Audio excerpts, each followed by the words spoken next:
Hey, what's up, everybody? This is Charles Sabanson, and welcome you guys to another episode of the Dreamers Pro Show.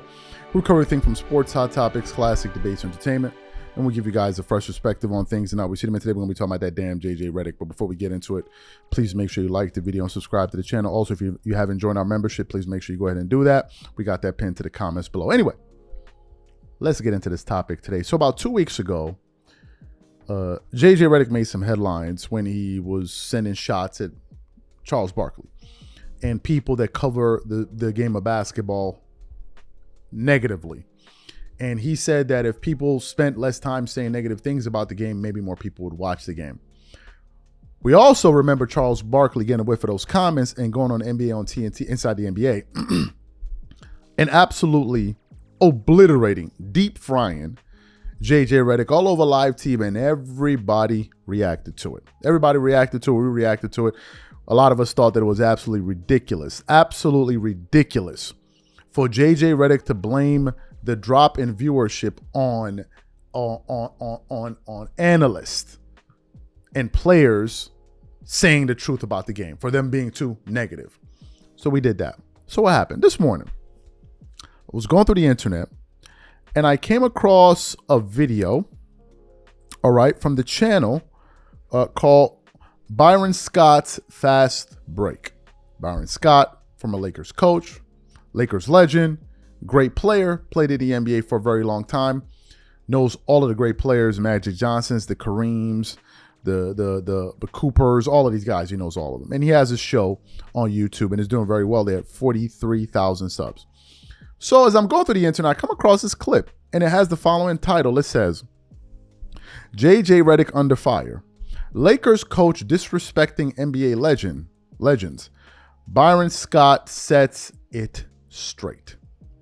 So, of course, I click on the video, eager to hear what he's going to say. And the moment I click on the video, Byron Scott essentially begins to call out JJ Redick for his BS over his ridiculous Charles Barkley comments and some of the insane things that he said about players in the past. So what we want to do is want to play exactly what he had to say in response to JJ Redick, and then we're going to come back and continue on the show. Take a listen to what he had to say here. So, Charles Barkley, I guess this is where it started. Yeah. And I'm just picking this up. Called JJ Redick a dead man walking.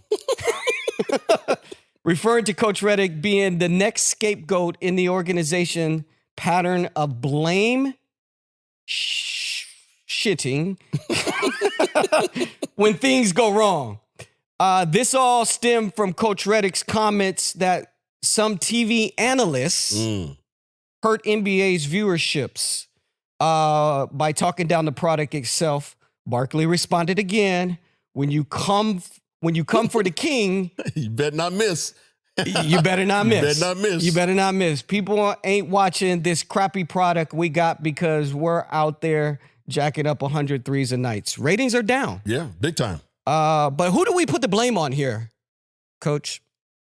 Wow. Well, you can't put the blame on the media. Okay. You know, the players play the game. Word. Coaches coach the game, right? So you cannot put the blame on the media. The media is going to report what they see, you know, and they're going to get their opinion on how the game is played, right? So the players and the coaches, that's where you got to start with the blame, I think, or even go higher. Yeah. And it's the ownerships, you know, or it's management, you know, but you can't. Players are playing the game the way they think they're supposed to play the game, right? The NBA game right now is not a very attractive game to watch. It's not. Let's just be honest, you know. And JJ trying to say that the media is to blame. Come on, man. Come on. I mean, you gotta be real. Okay, you gotta be real. Don't try to jump on the media because players are shooting 100 threes, like he said. That's not attractive. Okay, now that's analytics has a lot to do with the way the game is being played today as well.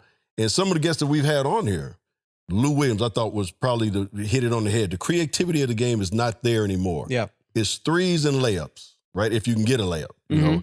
But you remember back in our day, we didn't shoot, you know, 30, 40, 50 threes, or more than half our shot was threes. It was an inside-out game. Now it's an outside-in game. So the game has definitely changed. But the beauty of basketball is having five guys play the game. That's what this game has always been about. You know, five guys on the court, being able to all touch the ball, being able to all score. That's not what it is now. You know, it's one guy dribbling the ball for 20 seconds and four guys sitting over there watching. Yeah. You know? No movement. No movement. And if you look at the teams in the past who've won championships, even Denver, great movement because they have what I call a hub, you know, in the Joker. You throw it to him, if you got great movement, you cutting, he's going to find you. Yeah. Right? That's a hub. A hole is a guy that catches the ball, he ain't looking for nobody else, right? So when you look at San Antonio back in the day, great ball movement. Look at Golden State when they were winning their championship, great ball movement. That part of the game is not here anymore. And that's why I think you see a lot of people that talk about the NBA basketball right now that don't have that type of love for it anymore because, you know, the movement isn't there. The players don't play like they used to as far as getting everybody involved. And until we get back to that and realizing that, listen, the product that we have, the athletes that we have are unbelievable. But you still got to get back to having everybody involved because that's the beauty of basketball. So, like you just said, there's no movement. Do you think that's could be one of the reasons why, like, D'Angelo Russell was shipped out of LA because he dribbled the ball up, made one pass, and stood right there at the top? So you heard what Byron Scott had to say. What are my thoughts on what he had to say? Look, I stopped taking JJ Redick seriously when he started talking about legends in the past and when he started saying that eras like the 90s weren't physical. When he said that one, I stopped taking him seriously. I really did. JJ is one of the biggest hypocrites we had in media talking about these things, talking about the affairs of the NBA.